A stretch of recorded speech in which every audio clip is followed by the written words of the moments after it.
Welcome back, everybody, to Ace Academy. About to ideally go crack the encryption on the Eagle gear. Find out what Dad was hiding. The campus feels even more empty than usual. Even though it's after hours, I have no trouble swiping into the hangar. Oh, it's quiet except for the sound of my footsteps.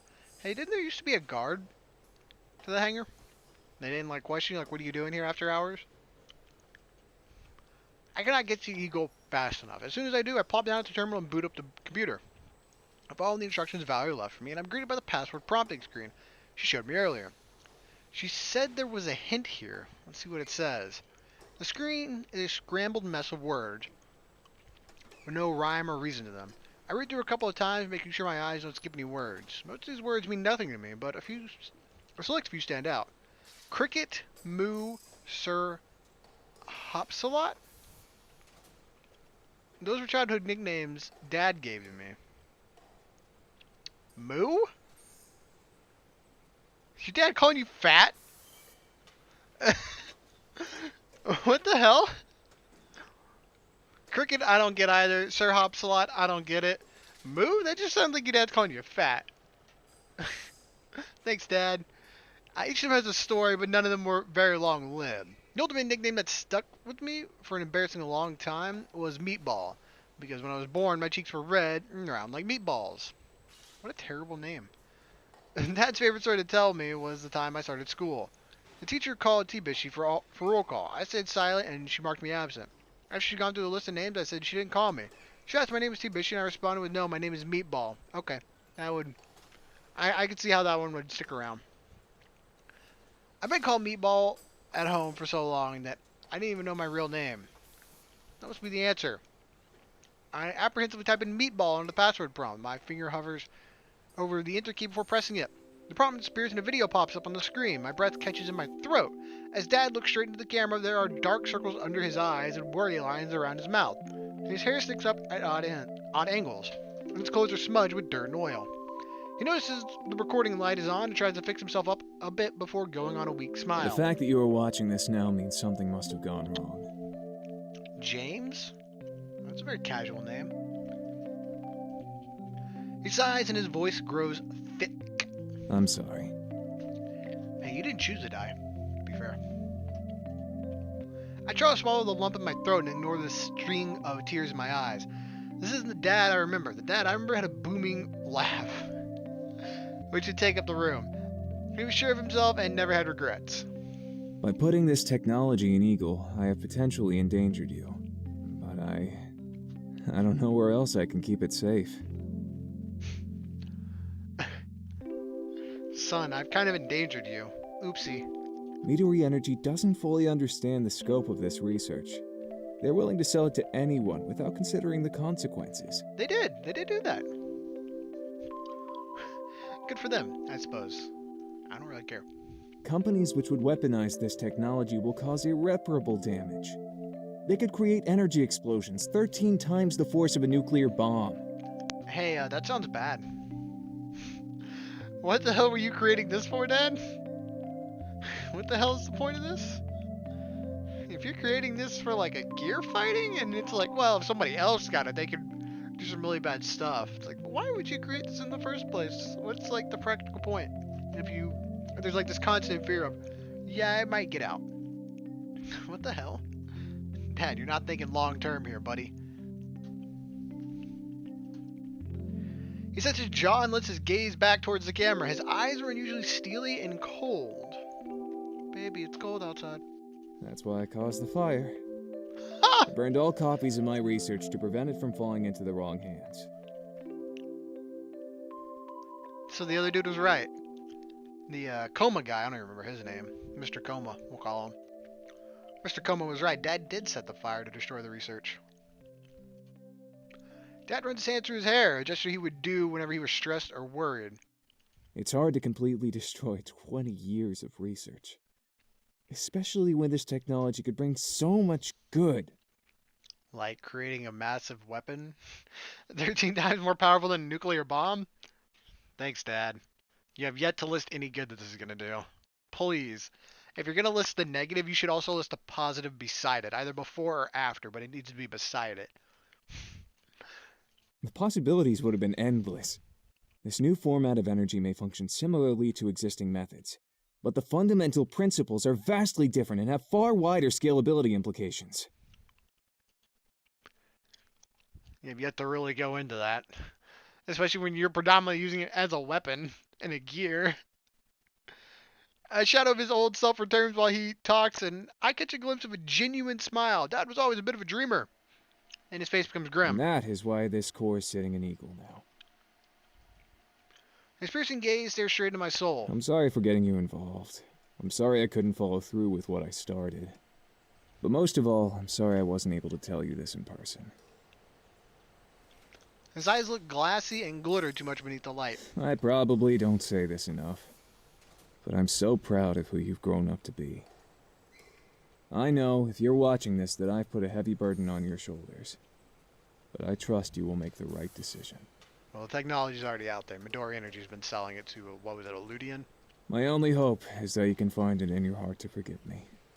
Again, you didn't choose to die. You had good ideas for this. It was just the other people didn't.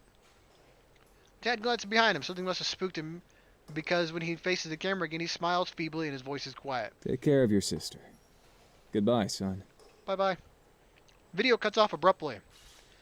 At first, I'm too stunned to move. The image of Dad is seared into my eyes. He was the same, yet so unfamiliar. As his face slowly fades away, I'm surprised to feel wetness on my cheeks. He knew. He knew exactly what he was doing when he hid his technology inside of Eagle. And now I understand why I wasn't allowed to help program the core. I understand why Dad almost seemed obsessive about completing Eagle. He also makes sense why I never noticed the difference between the core and any other core. Dad never matured the technology. But he must have set up the overdrive configuration probably not long before he go deaded. He set the overdrive to only happen once, so I begin to search for answers. His last words ring in my mind. Goodbye, son. He knew the implications of his research and entrusted it all to me through the gear we built together. Thanks, Dad. I glance over at Eagle. Partially obscured by shadows, the darkened blue no longer seems warm and inviting like the salty spray of the ocean, but feels dangerous and cold like a winter sky. I try to bring up the video once more so I can hear his voice one more time, see his face even though it's not the one I want to remember. But I can't. It was a one-time initiation. As I try to process the situation, I don't know what to feel. I recall Dad's hollow cheeks and the shadow of pain in his eyes. Of one thing I am certain, I cannot keep using the core knowing all this. But what will I do about the research? Oh my god, this is like the first decision I'm like, wow, this is the first time I've gotten a decision where I'm like, wow, this might actually be important.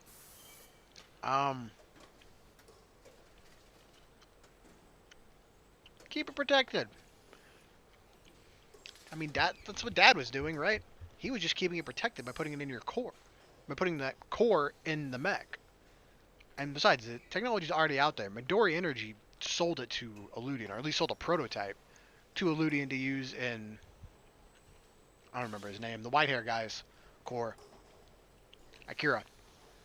Sometimes Dad thought too much about the big picture and forgot about the details. He wanted to create a better future for us and was willing to die to make his dreams a reality. If only he could have seen that the future we wanted was one with him in it. I know what Dad's sacrifice would have been in vain. I wanted to achieve his dream. I come up the ladder beside Eagle and open the cockpit. Then I key the sequence which unlocks the panel protecting my core. Like a beating heart, it gives off a faint pulse of energy. I open the terminal screen in my cockpit and find the source information for my core. After collecting all the schematics and data into a drive, I set an impossible run instance. The low glow continues to brighten more and more. After a zapping noise, it becomes an opaque object. As for anyone who would know, the core short-circuited. So it destroys it but saves the information. The technology belongs to the company who will utilize it properly. Until I know who that is, I'll keep it safe with me, and not bring any more attention to it.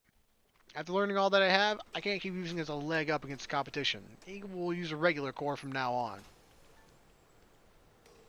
As I stand there, I suddenly feel so tired and so lost. Without thinking, I pull out my phone and dial the first name that comes to mind.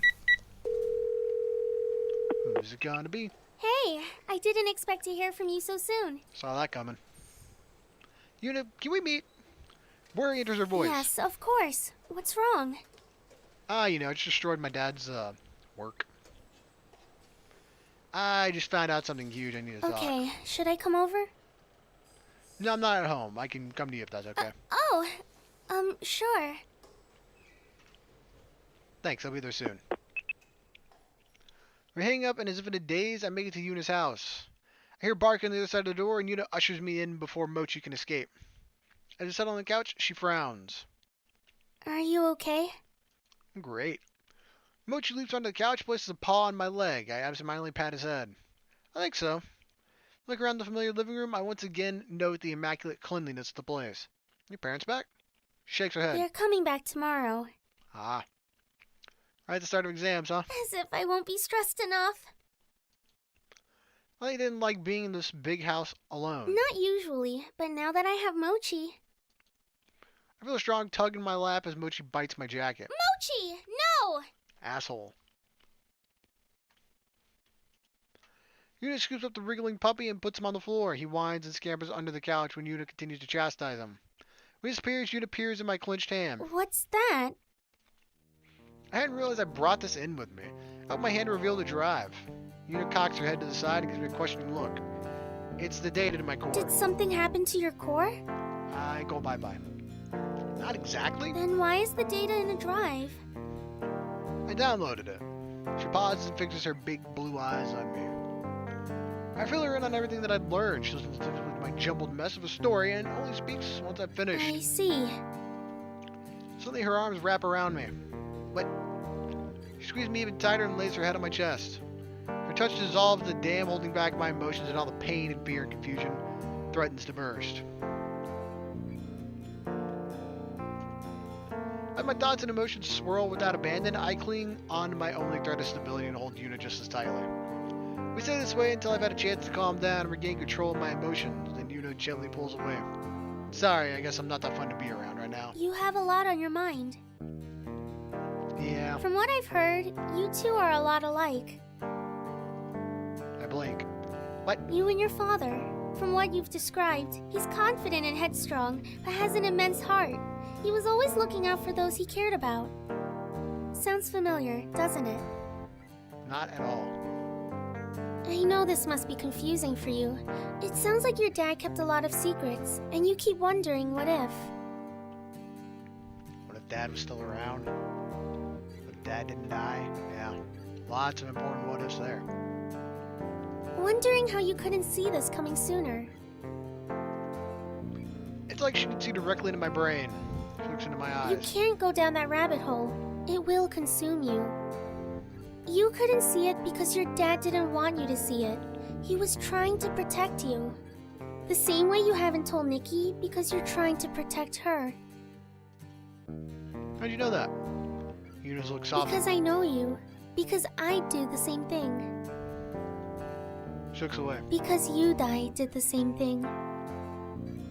Of course, Yuna understands what I'm going through. Yuna. She smiles and shakes her head slightly. I drove myself crazy trying to imagine all the way things could have been different. But in the end, it just made the grieving process that much harder. I wasn't able to move on until I learned to let go and accept what happened. She leans against me and I let my head rest on top of hers. We have to keep moving forward, but we don't have to forget our past. Your dad loved you, and that's why he entrusted your course technology to you. I pause. Think I made the right choice? She pushed herself up and looks me in the eyes. I know you did.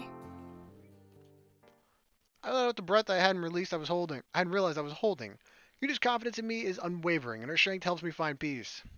There's no use in living in the past. What's done is done, and the only thing left to do is make sure I honor my father's final wishes. She snuggles back into me and I hold her close. The silence is stifling or uncomfortable, but a warm blanket of understanding and companionship. Thank you. I lean in and our lips lock. We linger to the kiss and she melts in my embrace. As we slowly pull away, I gaze deeply into her eyes. In that moment, I have clarity.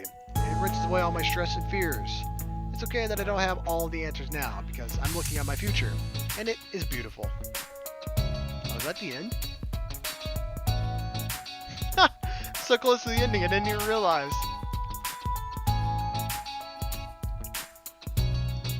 Well, there you go. Ace Academy. Uniroute. That was nice. All this artwork's kind of nice too.